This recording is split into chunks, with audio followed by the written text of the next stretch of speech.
Hi everyone, this is Christian Weatherford. And this is Ellen Weatherford. And you're listening to Just the Zoo of Us, an animal podcast where we talk about and rate your favorite animals. Sometimes our favorite animals. Yeah. Usually yours. We try to make it about y'all sometimes. But we have favorites too. We have opinions on animals, but that is not because we are experts. We're not zoologists, but we do a lot of research to make sure that we're giving you trustworthy information from reliable sources. Who's first this week, hon? I'm first. What animal do you bring as tribute to? Well, hold on. I'm not presenting a sacrifice here. This week, I'm talking about emus. Yay. The scientific name Dromaeus novi hollandii. That's quite a lot. So the second part of that scientific name, the novi hollandii, is a reference to New Holland, which was a historical European name for the continent of Australia. Oh, wow. Mm-hmm.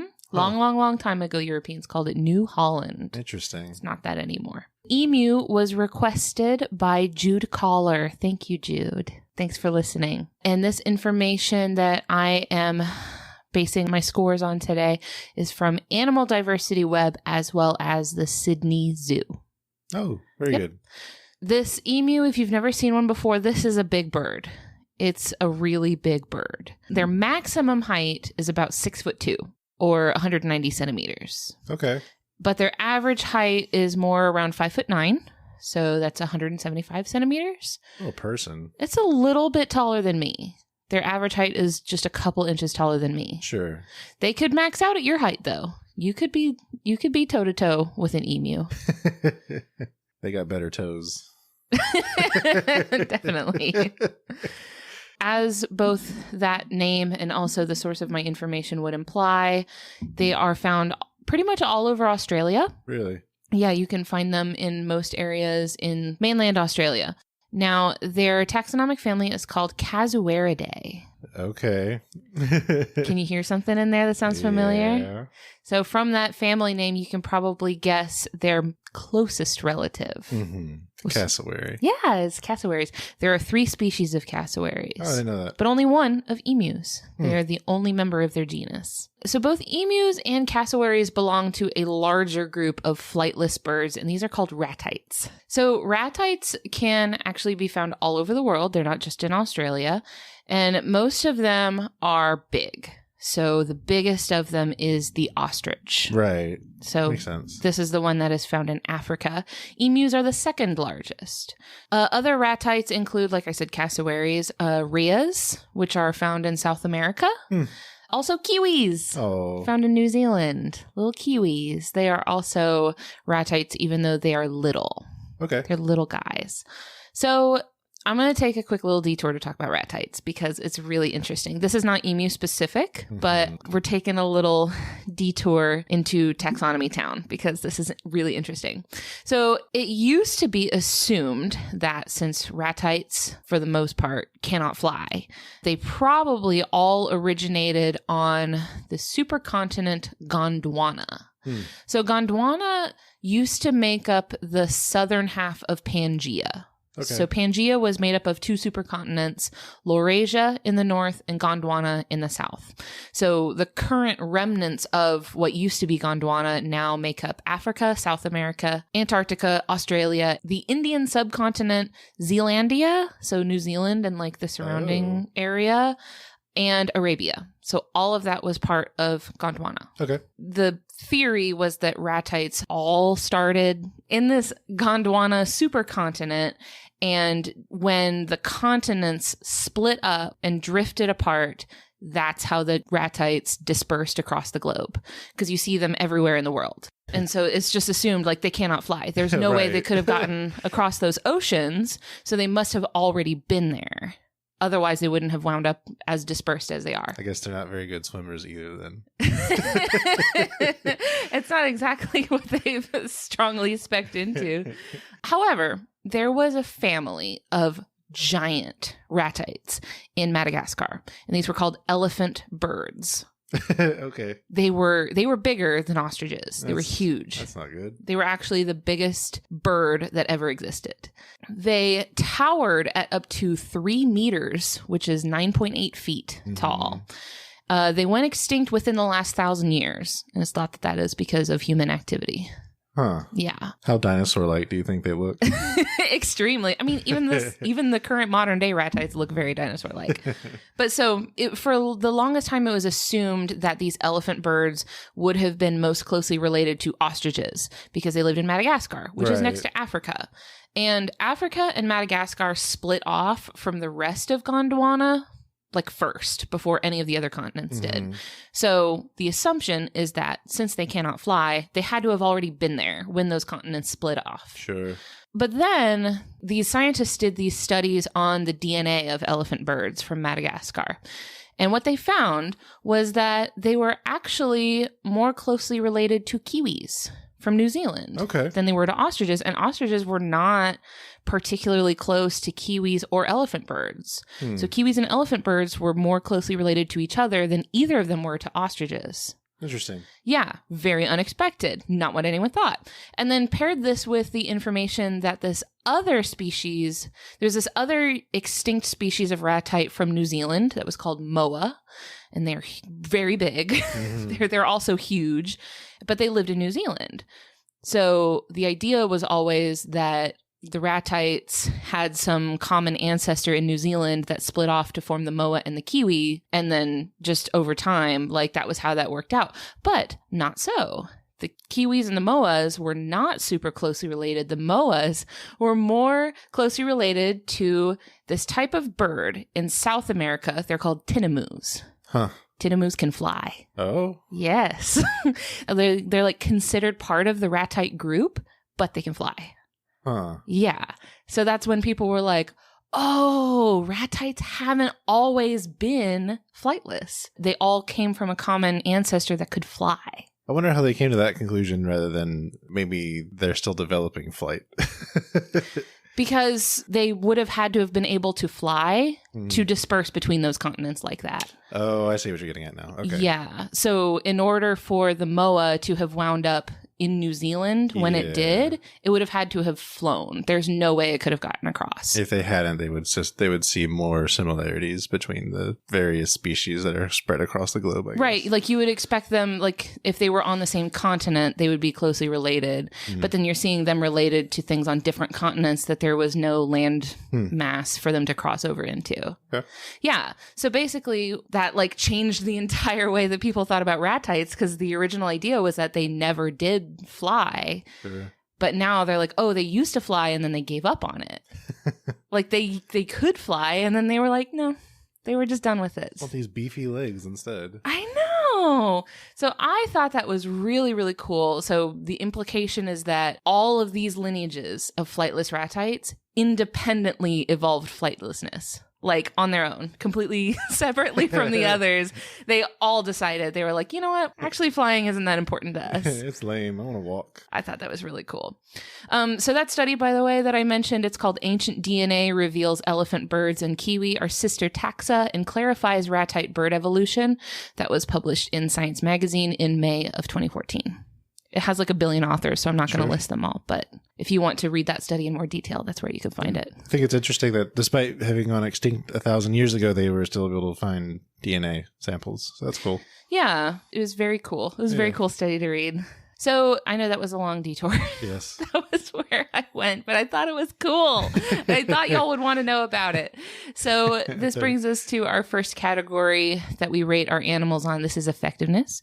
This is your first time joining us. Effectiveness to us means the physical attributes that an animal has, the adaptations that it's made to its body to let it do a good job of the things it's trying to do. I give the emu a 9 out of 10 for effectiveness. This is a good bird. So emus, like their ratite cousins, cannot fly, but like we just talked about, their ancestors could. So this naturally leads you to the question of why let go of a superpower like flight, right? Sure. Flight is a huge advantage. Like, why would you abandon that? So kind of like the leading theory on that is that their ancestors took to the skies to evade the large reptilian predators on the ground, including dinosaurs. Okay. So there were these much bigger threats on the ground that were threatening the birds, so they started flying so that they could get away from these predators. But when the mass extinction event occurred that wiped out like 2/3 of animal species on the planet, that was about 66 million years ago, those huge predators died. And they weren't a problem anymore. So there were no longer these like huge threats on the ground. So the birds didn't have any reason to fly anymore. They were like, okay, well, if it's kind of safe on the ground now, because keep in mind that like flight is very like energy taxing, and it requires a lot of like energetic resources to do. So if you don't have to, why bother really, you know? So they just kind of over time, since there wasn't a reason for them to fly, they just kind of stopped. And then since the parts of the body that were once used for flight weren't being used anymore, evolution just repurposed them to adapt back to life on the ground. So things like the keel on their sternum, and also, I mean, like the chest and pectoral muscles and the wings and stuff like that, all of those things that are kind of optimized in birds for flight in these ratites is like, they don't have the keel in their sternum. They don't really have much in terms of pectoral muscles. They have wings, but they're essentially vestigial. They're like tiny little chicken wings. So they've kind of gotten rid of all those things and in favor of things like really bulky, powerful legs and strong feet and strong bones. So speaking of powerful legs, the emu is the only bird with calf muscles. Huh. They have calf muscles and other birds don't. Interesting. It is very interesting. So they're really strong, and their kicks can prove fatal to potential predators like dingoes. Dingoes are kind of right now like the only thing that could step to an emu. There used to be some larger carnivores in Australia, but they've gone extinct. Things like the thylacine, stuff like that maybe was a bigger threat at some point, but is no longer. Dingoes could bother emus, but not with a swift kick to the jaw, so they will be fine. Do they tussle with crocodiles? I don't know. I didn't see that particularly referenced. Okay. I bet if they did, the emu would be fast enough to get away from a crocodile. Yeah. I think with a good like kick-run combo, I think an emu could easily evade a crocodile. Sure. That's actually a good segue into the next thing I wanted to talk about them. They have these 3 forward-facing toes with no backward-facing toes. A lot of times you'll see birds with like a toe arrangement that has 1 or 2 toes facing backwards. They have none. They just have the 3 that are facing forward. So this helps them dig into the ground and push them forward. So this makes them really good runners. So they're, first of all, very fast. They can sprint at up to 56 kilometers per hour or 35 miles per hour. That's a sprint. If they're taking it a little bit easier, they can run for up to 40 minutes. So they can be pretty good endurance runners too. That's if they're not sprinting. Like at their normal speed, they can sustain running for a pretty long time. You asked if they would fight with crocodiles. They're pretty decent swimmers when they need to be. Emus can swim if they have to. I don't see why they would want to, but you know, sometimes you gotta do what you gotta do. So something interesting about the way that they run is that emus, well, this is not specific to emus, but like other birds, they have what's called a nictitating membrane. So this is a thin, transparent eyelid. And rather than it going up and down like our eyelids, it goes from the inside of the eyeball to the outside of the eyeball. It goes like horizontally across the eyeball. So this kind of acts as goggles to keep like dust and bugs and stuff out of their eyes. Lets them run around in sandy places without worrying too much about their eyeballs. I think all birds have a nictitating membrane. If it's not all of them, then at least the vast majority of birds have this. This is like a normal thing for birds to have, not specific to emus. I just thought it was cool to mention. Or specific to birds for that matter. Yeah, reptiles have it, fish have it, all sorts of things have it. It's not that special, but it's still interesting. We don't have it. I know. Suck. they also have these shaggy brown feathers. This is pretty much only meant to protect their skin from the sun. That keeps them from roasting. Think it's soft? Are the feathers soft? Yeah. They don't look soft. Aww. I don't think they do, at least. I guess you probably wouldn't want to find out anyway, but we haven't talked about aggression yet, so I don't know. Or lack thereof. Well, we'll get there. So they have wings, but their wings are really tiny and they really don't do anything, so they're kind of negligible. They barely count as wings. Do they flap? A little bit. Maybe a communication thing. It's not really. It's not particularly cute. They're kind of essentially vestigial. They don't really do anything. Emus can store a lot of fat in their body. It lets them go for weeks at a time without food, which is especially important for something that I'm going to talk about in a minute in ingenuity. So we'll get there. Just keep in mind, they can store fat on their body and go a long time without eating. Got it. Same. So I did give them a 9 out of 10 instead of a 10 out of 10. Here's my deduction. Emus can't walk backwards at all. Dang. Just can't do it. Can't do it. This is referenced actually by the coat of arms of Australia. Oh. So the coat of arms of Australia depicts both a kangaroo and an emu. And the reasoning behind this is that neither of those animals can walk backwards. Oh. It's supposed to symbolize like progressing forward, like a commitment to always moving forward because you can't go backwards. Okay. Yeah. We won't retreat because we can't. Physically can't. Well, it's funny you say that. We'll come back to that. That's foreshadowing for something later. And then the one thing that's like sort of a deduction, but I feel like it's made up for in ingenuity, is that, so they're omnivores. They'll eat pretty much anything, but they have no teeth, and they also don't have very strong like internal structures to grind food. Mm-hmm. But they're eating things that need to be ground up. So they can't even really properly digest a lot of things that they eat. But they make up for that by swallowing rocks. Yeah, I've heard of this before. Yeah, so we've actually talked about this. I think we talked about it with axolotls do this. They can't grind up their food in their belly, so they swallow rocks, and the rocks mash up the food inside of their stomachs. This is called a gastrolith. A gastrolith is a rock that you swallow to help you, move things along in your tummy. Some dinosaurs did that too, didn't they? Probably. Yeah. Well, emus, like all birds, are dinosaurs. Yes. So, yes, dinosaurs, they did and they still do, Christian. Don't let anybody tell you dinosaurs are dead. They're still here. This brings us to the next category of ingenuity.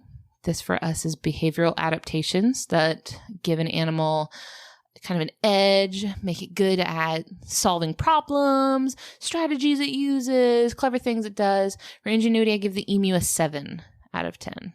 Not bad. It's okay. It's all right. So emus are typically solitary, but they're willing to play nice and group up into these bigger flocks to travel when they need to do things like look for food or water sources. Mm-hmm. They'll get together and all travel in a big flock. They communicate with each other using some really interesting and I think unexpected vocalizations. So when you see a bird, I think you have an expectation of what that bird is probably going to sound like. This is like all of their vocalizations are really low pitched. They're more so the descriptive words used to describe the noises that they make are things like booming, rumbling, drumming, and it really does sound like that. It doesn't sound like a voice, it sounds percussive. It's a very deep, like thundering sort of sound, right? Where you're not so much hearing it as you are feeling it. Yeah, it's very interesting. It's not a sound that I think you would expect to hear from a bird. And I think to me, it really hammers the point home that like, this is a live dinosaur. It's a living dinosaur and it is making these like explosive sounds. Very cool to hear. My next point is that they are great dads. Oh. They're fantastic dads. It's all about daddy. The emu dads are killing it.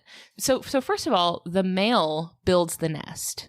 He builds his own nest out of like dead grasses and leaves and stuff like that. Obviously, it's a very large nest. And then the female comes by, mates with the male, and then lays her eggs in his nest. And then she leaves forever. She's not coming back. She is done. So she goes off and she mates with more males and lays more eggs. So like she's off doing her thing. The male stays behind with the eggs and he incubates them. Oh. So he sits on the eggs and warms them for about 50 days. Wow. And during this time, he does not eat, drink, or poop. He just takes care of the eggs and that's it. He doesn't do anything else. He does not leave the nest. He just takes care of the eggs. Oh. But he's not just sitting on the eggs, so he's protecting it from threats. He will chase off other emus, including the mother of the chicks. So if she comes back, he's like, we got this covered. Goodbye. You had your chance. Go on, get. Yeah. So he'll chase mom away and he's protecting the eggs. He also turns them over to make sure that they're like evenly warmed and make sure every egg is being like evenly incubated so that they'll all hatch at the same time. He does this multiple times per day. Like every few hours, he's like turning each egg over to make sure it's getting evenly warmed. How many eggs are we talking about? I think it said around 10 eggs. Okay. At a time, I think. Oh, and the eggs are really cool. Yeah. First of all, they're huge, naturally, because it's a really big bird. The eggs are green. Have you ever seen an emu egg? No. Aren't cassowary eggs also green or maybe blue? They're also green. Okay. But yeah, really beautiful green with like a speckly sort of look to it. Very cool. So he takes care of the eggs, and then once the babies hatch, he stays with them. And he teaches them how to forage, he protects them, he takes really good care. They follow him around everywhere he goes. There are all sorts of videos on YouTube that you can see of like a whole little flock of baby emus following around daddy. Oh. It's very cute. And he takes care of them until they're fully grown. They typically leave their dad at around 6 months. Aww. And then they go off and do their own thing. But nice. Yeah, so great dads. I really had to give them points for that. I thought that was really nice. They do have a personality about them. They're very curious. Like you mentioned aggressive earlier, and they can be really aggressive, especially if it's a male who has a nest. He will throw down immediately if they're feeling particularly tired. And they can be aggressive towards each other, especially when they're competing over mates or stuff like that. But they're very curious. So there's videos all over the internet of emus just kind of interacting inquisitively with not just humans, but like other animals. They seem to really like dogs. Okay. They will like play with toys. So what they like to do is they'll go up to something, they'll circle it while kind of looking at it curiously, and then they'll give it a quick peck with their beak and like kind of just see what's going to happen. Like they're very curious. Unfortunately, this can often put them in really dangerous situations, especially when they find themselves playing in roads or playing in people's yards that might not be too keen on having an emu running around in their yard. So they can kind of put themselves in danger this way. A lot of these videos show emus exhibiting mating displays towards humans. Oh. Attempting to court them. Oh, no. This happens frequently. So emus are not super great at telling emus apart from humans. You think the tourism guide says how to turn down an emu? Like how to let it down gently. Maybe we're better as friends. Like, that's everything I gave it for ingenuity. I thought they have some interesting behaviors. Very cool birds. Nice. Not like the smartest ever, but still pretty cool. Yeah. This brings us to aesthetics. This is self-explanatory. This is just how nice I think the animal looks. I give them a 5 out of 10. I don't think emus are cute. I've seen them in person many times. I have never seen one that I thought was cute. What about the babies? Okay, the babies are cute, but that's not fair. What are the babies like? They're stripy. Stripy, okay. That's they're like yellow with black stripes. Okay. And the babies are fluffy from head to toe. They're just so cute.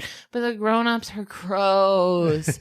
They're all like, they definitely look like dinosaurs, but the fluffy feathers around them really makes it not look tough or cool. So it's like you've got halfway looking tough and cool, halfway looking fluffy and cute, and combined together, I really don't think it's a very successful look. Okay. I don't think they're cute. I'm sorry.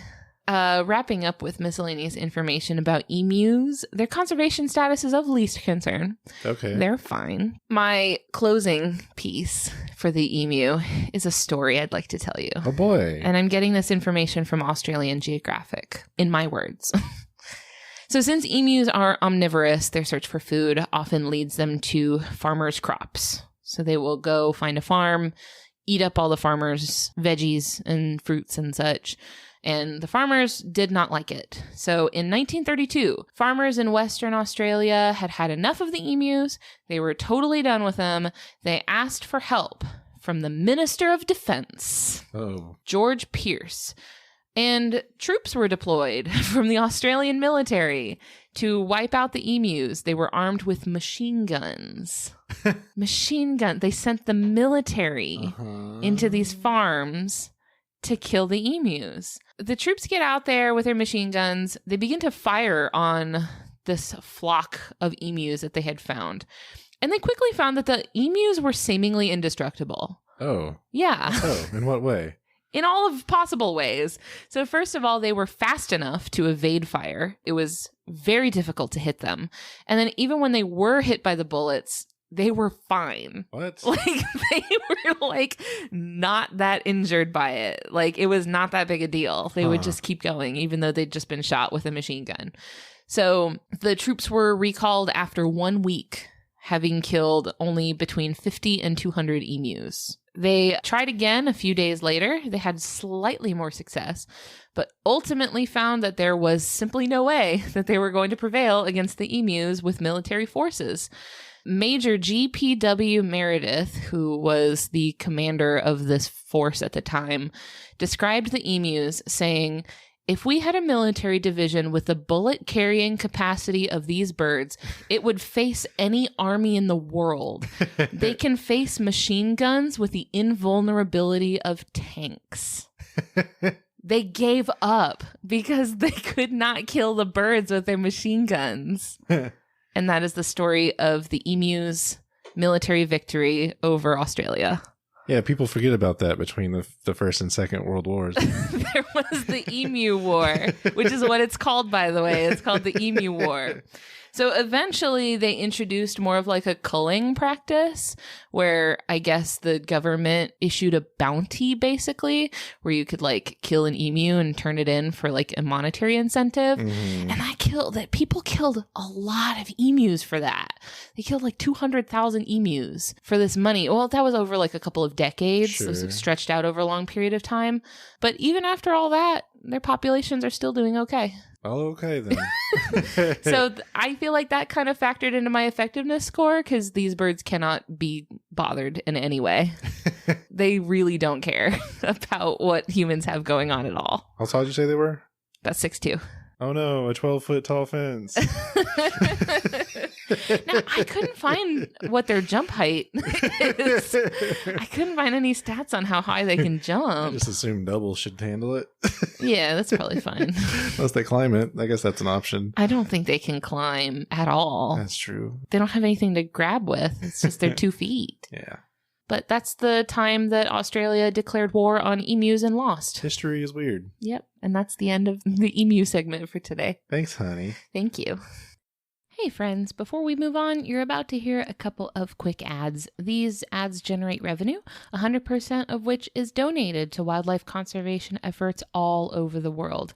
We are able to keep making this show because of support from our patrons on Patreon. This week, I want to thank Jacob Jones, April Kamick, Brianna Feinberg, Gina Dimitri, Jacob Schick, Vikram Baliga, Britt Vikstrom, Dalton Weeks, Julie Gilson, Christina Sanders, Sarah Peterson, and the Jungle Gym Queen. Thanks, y'all. So, darling, what you got for us this week? Well, a little birdie told me it's Shark Week. It is. So I went with my favorite shark, the whale shark. It's such a good one. It's a good shark. Species name, Rhincidon typus. Rhincidon? Rhincidon. Okay. Don't know if that's correct pronunciation. It's probably fine. It's my best and first shot. My new thing is just saying them very confidently. Pretending like I'm definitely right. And probably nobody's going to say anything about it. Yeah. This species was submitted by Julie Gilson and Eric Parton. Thanks, y'all. Getting my information from 2 places. One, a place very near and dear to us, the Georgia Aquarium. Woo woo. Website, georgiaaquarium.org, as well as Animal Diversity Web, website, animaldiversity.org. The best.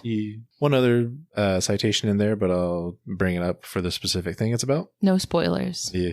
So, whale shark, we've seen them in person. We have. At the Georgia Aquarium. We've been very lucky to see them. Yes. It is one of the few places in the world where they're kept captive. The Georgia Aquarium, which we've talked about before, I believe in the manta ray episode, is the largest aquarium in the United States. And I believe the Western Hemisphere. Yeah, I think it's the biggest on this side of the world. Yeah. A little bit of facts for those that maybe aren't familiar with it. It's the largest living fish. Not just the largest shark, but largest fish. They're so big. Mm-hmm. Gosh, they're huge. Speaking of huge, their average length is between 5.5 and 10 meters, which is between 18 and 32.8 feet. Newborns are 53 to 64 centimeters long, or 21 to 25 inches. Oh, they're just 2 feet long. They get big. They do. The largest accurately measured whale shark was 18.8 meters, or 61.7 feet long. Goodness. To put that to scale, a standard city bus is around 14 meters long, or 46 feet long. So longer than a standard bus. Yes. Goodness. What a fish. Yeah, big one. They have wide, flat heads. They have relatively small eyes on the side of their heads. Dark gray with white spots on their backs. The best part. Yeah, very pretty. And they have a white underside. So we see this kind of coloration in sharks and other sea creatures a lot. Kind of lighter shading on the bottom and a darker on top. Yes. Yeah, so the idea is that no matter whether you're looking at it from above or below, it always blends in with a background. So if you're looking at it from below, you're seeing the white belly against the white sky. Yeah. And if you're looking at it from above, you're seeing a dark blue or a dark gray or whatever against the dark ocean. Yeah, and I think they're interesting because those spots on their back have a really interesting... It plays interesting with light. That's kind of refracting off the water surface as well. Yeah. It's really neat. It does mimic like the way that the light is interacting with the waves. Yeah. It's very cool. Yeah, I like it. Well, I'll talk about where they're found. So they can be found worldwide in the tropical Atlantic, Pacific, and Indian Oceans, usually between about 30 degrees north and 35 degrees south. To give some idea of where that is, we here in Northeast Florida are right at about 30 degrees north. Oh, okay. So if we just head straight out to the ocean, we might see one. Maybe. Okay. They are usually out in the ocean. They'll sometimes come close to the shore, but they're usually out in the middle of the ocean. I imagine they're just too big. They're migratory. Okay. So I mentioned where they're usually found, but they have been spotted beyond those limitations. Sure. Like I saw one was found off the coast of, I think it was like Pennsylvania or something. Sometimes you gotta go rogue. Gotta go see the world. Yeah. Their taxonomic family is Rensodontidae. They are the only species and genus in that family. Wow, they're pretty unique, huh? Yeah. Their order is the Erectolobiforms. Also contains zebra sharks, nurse sharks, and wobbegong sharks. Okay, yes, I know these. You can kind of see that resemblance in their head, I think. Especially with zebra sharks. I see a lot of overlap there. Yeah, and maybe I never noticed this, but whale sharks have very small barbels on their nose. Barbels? Those little, in other sharks, they're really pronounced. I'm trying to think how to describe this with words. Is it like the dangly bits on the sides of the head? Well, like what you would see on like the front of a manta ray? No, well, I mean, those might be described as barbels, but in sharks, they're kind of like coming off the nostrils. Okay. Yeah. All right. I think I get what you're going for. So I'm going to jump right into our first category of effectiveness. Yes. I'm going to go ahead and give a full 10 out of 10. Okay. It's a good fish. So first and foremost, their size. Unparalleled. Among the fish world, yes. When they're fully grown, they pretty much don't have to worry about natural predators. They don't have to worry about anything at all.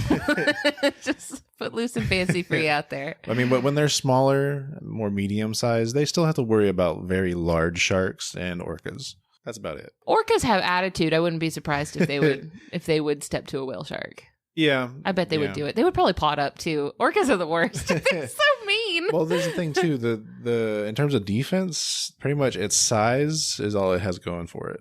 But also, being a shark, it has tough skin. So their skin in some places is as thick as 4 inches. Whoa, that's so much. Yeah. And how long is an orca whale's tooth? We talked about that. I forget now. I want to say it was 6-7 inches. Yeah. Oh, no.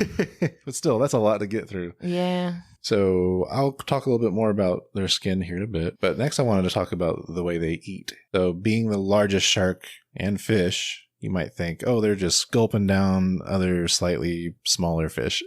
But not so. They are filter feeders. So they eat some of the smallest organisms in the ocean. That's funny the way that works, because, like, you'd think once you get to that size, you can eat whatever you want. But they're like, no, I'm going to stick with these, what are essentially kernels of rice. So yeah, they eat things like plankton, very small things. So I'm going to read a quotation from the Georgia Aquarium on how they filter feed. A whale shark filters food from the water by cross-flow filtration, which means the particles do not catch on the filter. Rather, water is directed away through the gills, while particles, which have more momentum, carry on towards the back of the mouth in an ever more concentrated stream. A bolus, or spinning ball, of food grows in diameter at the back of the throat until it triggers a swallowing reflex. This is very efficient and does not clog the filters. Huh. Yeah. So they're just amassing food until it's big enough to even bother swallowing it. Yeah. Yeah, so I thought that was pretty interesting. That is. Do they have teeth, like, at all? They do. Okay. So they do have very small teeth, lots of them, but they're not thought to help with how they eat at all. What are they for then? Don't know. May have been used at one point. Yeah, maybe they're just vestigial teeth. Their throat is very small, about the size of a quarter. What? Yeah. Nuh-uh. So they're amassing this plankton into a ball in the back of their throat, and then they swallow it. Huh. Yeah. What is the rest of it then? Like, I'm thinking about how big their mouth is. It's all for catching the food. That's it. Okay. So they might seem a little intimidating in that, oh, they look like they could still swallow a person if they wanted to, but not really. Oh, gosh. So even if you did get, like, caught in their mouth somehow. You can get stuck in their mouth, I guess, but that's as far as you're going to go. That's terrifying almost. Next, I wanted to talk about their swim speed. When feeding at the surface, 2 knots or 2.3 miles per hour is how fast they move, which is about a typical walking pace. It's leisurely. Yeah. They are not booking it, y'all. They're just, they're just taking a stroll. Cruising speed is 2.5 knots or 2.9 miles per hour. They can move faster in short bursts, but that's about it. So like I mentioned, the biggest thing they have going for them is their size. This is a tank. They're not thought to be able to breach the water, unlike the basking shark. Oh. Yeah. So the basking shark is another filter feeding shark that's very large. I want to say it's the second largest. I wouldn't be surprised. Yeah. I love basking sharks so much. I mean, whale shark also, though, for real. But it's more flat. They're more like, eh. And the basking shark is like, aw. Excellent. Great podcast material.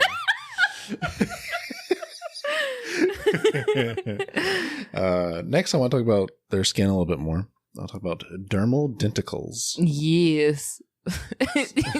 I just wanted to let everybody know that the other day when we were talking about this, you asked me if they were pronounced denticles. And I had to think about it. I was like, are they? So what these are, basically small skin teeth that cover most of their body. Skin teeth, yes. Great. This is pretty common in sharks. Mm-hmm. It kind of gives them that sandpapery feel. But only like in one direction. If you're moving your hand from their head to their tail, it still doesn't feel smooth. But it's not completely smooth, but it's like it's not gonna mess your hand up. But if you go the other way, it's like gonna tear your hand up. It's been a while since I've touched a shark. I've never touched a whale shark. Me neither. Most people shouldn't, by the way. Don't do it. It's a bad idea. Shark Week. Very protected. Anyway, so this helps with protection and also swimming faster. Makes them more aquadynamic. Hydrodynamic. There you go. That was so close. A while back, I talked to Dr. Catherine McDonald, who studies sharks. Yeah. And she went into a lot of detail about those denticles and mentioned that swimsuits that like Olympic swimmers use are made with these structures on them that are similar to the denticles found on sharks. And then they were inspired by the skin of sharks because it makes them flow through the water faster. Don't they only wear Speedos, though? For males, I suppose. There's still fabric on the Speedo. But it's like 10% of their surface area. Okay, well, if you're going to have 10% of your surface area covered, you want it to be as hydrodynamic as possible. I'm just hoping it doesn't feel like that on the inside. Why would it, though? Continuing on, somewhat related, I want to talk about their eyes. How could that possibly be related, Christian?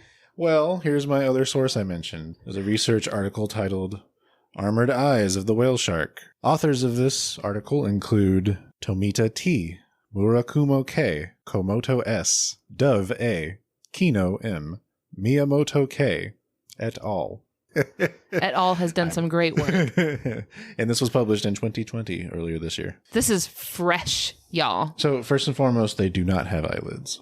None. Which is peculiar. Well, maybe not so peculiar. And sharks... it's not... I don't think about eyelids when I think about sharks. Well, lots of sharks have some mechanism to protect their eyes when they are usually biting something. Sure. So, for example, great white sharks, they will roll their eyes back in the head, basically. They do not have eyelids. But they do have denticles that cover a large portion of their eyes. Now you're saying denticles with a D as in dog. You're not saying tentacles as in what a squid has. Yes, this is not some weird Cthulhu monster. So yeah, they have the same kind of denticles that cover the rest of their body, covers a lot of the surface of their eye. They're a little different, though, because they're mainly designed for protection and not really hydrodynamics. But also, they can retract their eyes into their head. Why would you ever want or need to do that? Well, because take a look at a whale shark. Uh-huh. Its eyes are pretty much right there on the side. Like, if they bump into something, that's an eyeball. Why put the eyes there, then? Well, the idea is it gives it a wide field of vision. Okay. Yeah. Well, you just have an answer for everything, don't you? Someone did. But yeah, it's crazy. So they have this armor, but also they can retract into the head slightly. Well, I should say at least the diameter of the eyeball can sink into the head. This is an armored turret. It has a little turret that can... Zoop. Thus ends the effectiveness category. Okay, that's very good. On to ingenuity. It's given a 6 out of 10. It's decent. Yeah. They're normally solitary, though aggregations have been observed. The largest of which is called the Afuera off Isla Contoy in the Mexican Caribbean. Interesting. 420 nice individuals in an area of 18 square kilometers have been observed there. Wow, that's so many. A lot. And my next ingenuity point I want to talk about is their feeding methods. So we talked about the mechanics behind it, but here's what they do with it. So they have two types of feeding. There's active suction feeding and vertical suction feeding. So with active suction feeding, I think that's one that you probably think of most when you see videos of them. So this is where they're moving along in a normal orientation, just feeding like that. Yep. With a vertical suction feeding, they're staying still and are semi-vertical. What? Yeah. How do they get like that? I think it depends on food concentrations. Okay. Because if they find like a big old thing of food in one spot, I think they'll do the latter. Okay. So are they like diving down underneath and then like coming up from below? I mean, initially, yes, but they'll probably stay there and do their suctioning thing. Okay. All right. So which brings me to my next point, that both involve opening and closing the mouth to create suction. Ah, Yes. okay. I understand. Yeah, which you'll probably see this with video of them, or if you see them in person ever. My final ingenuity point is around the ability to learn. In captivity, when a keeper appears with food, they learn that that's happening and what it means, and they swim in tight circles around the feeding area. They're ready for that lunch. For sure. And in the wild, they've been observed investigating the nets of fishermen who are targeting small fish. Which I should probably mention, plankton is not the only thing they eat. Okay. It's pretty much other fish and like crustacean larvae that would also fit in their mouth. I guess whatever can fit in their little pinhole. And on to our final category of aesthetics. Once again, a full 10 out of 10. It really doesn't get better than a good whale shark. They're beautiful. They're just so big and beautiful. They're large and humbling in my experience. Yeah. Like, the Georgia Aquarium, huge tank of water, but when you see them there, it's hard to get an idea of scale unless you're standing right there. Yeah, and they do have one of those cool types of tanks that has like a tunnel that you can go through, and they're like swimming over your head, and they're just, I find, because not only are they so huge, and also they just look so like they're friend shaped, and they have that really pleasant face, with the eyes wide apart, big smiling mouth, but they also just like the way that they just vibe. They just like leisurely stroll, slowly swim through the water. They're not worried about anything. They're not stressing.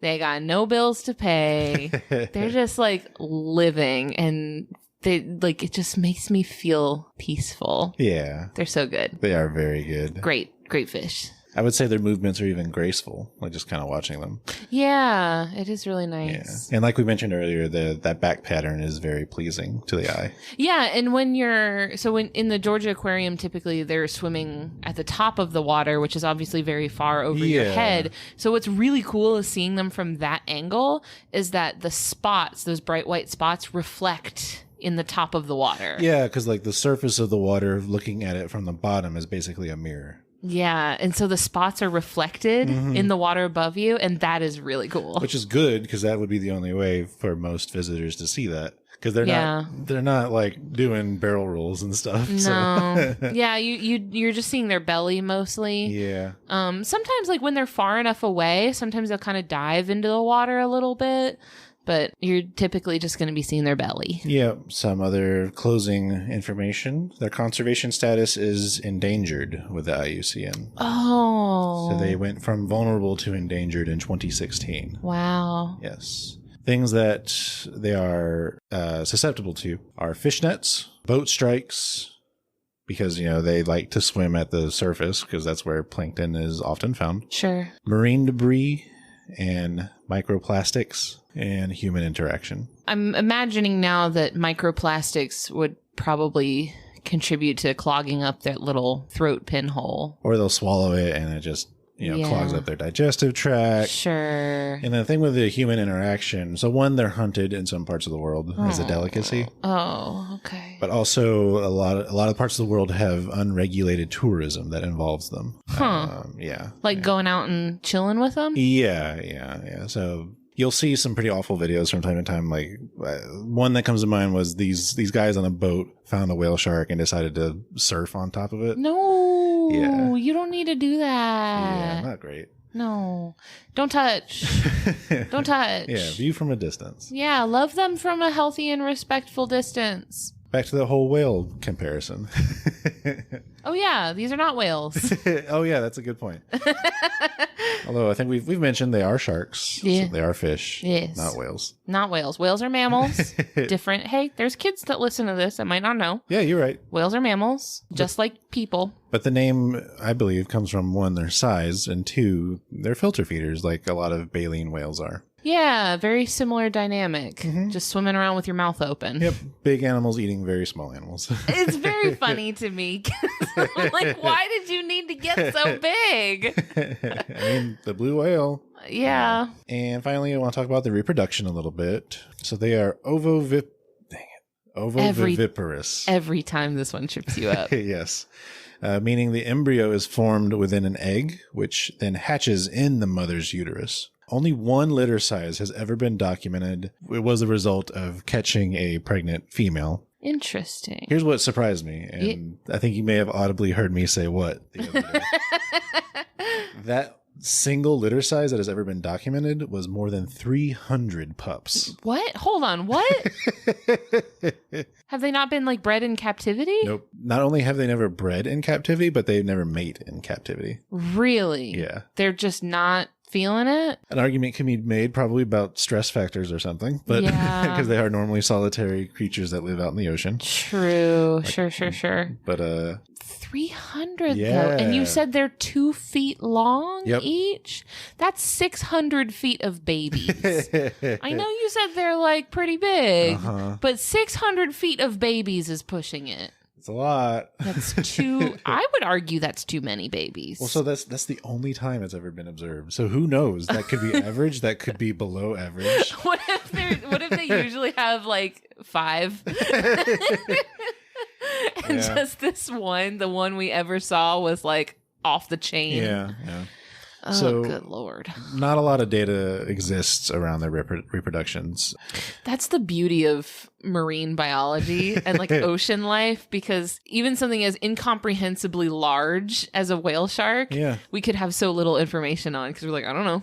I mean, they're just so cryptic. And it's thought, I mean, this is, again, not a lot of data on this, but it's thought they don't reach sexual maturity until they're 30 years old. Oh, gosh. Wow. Yeah. But sounds like once they hit 30, they're just cranking them out. Hopefully. I mean,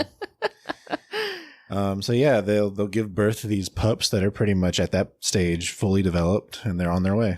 Bye. And the pups are very rarely found too. Just before this, we were looking at a picture of one. They're pretty cute. So cute. But I will say this. Yes, they are super cute, but they really do kind of just look like a normal giant adult whale shark that you just scaled down to 2 feet long. So it's just kind of that like feeling that you get when something is just cute because it's smaller than it normally is. You see like a tiny cupcake or something. You're like, oh. I would say their proportions are a little different too. Because like I feel like the tapering of their body is more drastic as when they're young. Because it's more gradual when they're adults. Oh gosh, you're so cute. They look like a little tear. They look like a teardrop. They're swimming around. They're good. I know, they're so sweet. 300 is too many though. And it's like they were at varying stages too. Like some were more done than others. But one of the things they found was based on DNA analysis of all these pups, that was all the same father. So. Aww. So something else that we talked to Dr. McDonald about was the different ways that sharks have pups. Mm-hmm. So this ovoviviparous is when they like you said, they have the egg, but the egg is inside of the mother, but she's not supplying it with anything. There's no like umbilical cord or something. Like the baby is developing separately from the mother's body. It's not the same as like a pregnancy where you're like the mother's body is supplying the baby with nutrients. Like the baby is off doing its own thing separately. Just mom is keeping the egg safe inside of her belly. And then when we're recording during a thunderstorm. So that's very Florida of us. It is. But yeah, so it's just like another way. So there's like all these different ways that sharks can have pups.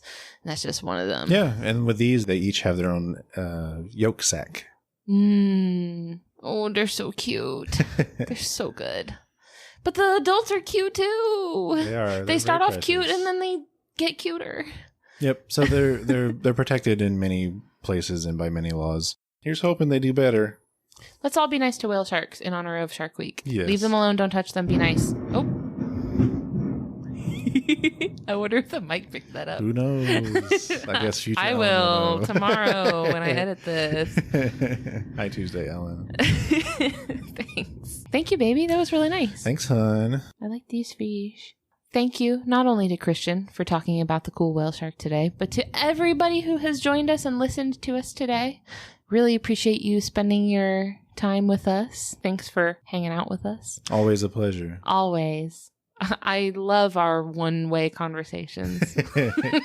You're all such good listeners. If you want this conversation to be two-way, you can connect with us. We're on Facebook, we're on Twitter, we're on Instagram. Just search the title of the show and you'll find us. If you have an animal species that you want to hear us talk about, you can submit those to us like our friends Jude and Julie and Eric did today. You can submit those to us either on social media, just shoot us a message or comment or whatever, and I promise we'll see it. You can also email them to me. My email address is ellen@justthezooofus.com. Finally, I'd like to thank Louis Zong for allowing us to use his song Adventuring off of his album B-Sides. Yes, thank you so much. We are recording this in a thunderstorm right now, so you may be hearing a little bit of bonus background noise. I'm already sleepy. I know, it sounds very much like the noise machine we use to go to sleep. But it'll sound really nice with the outro music, which is fading in right now. Goodbye. Bye.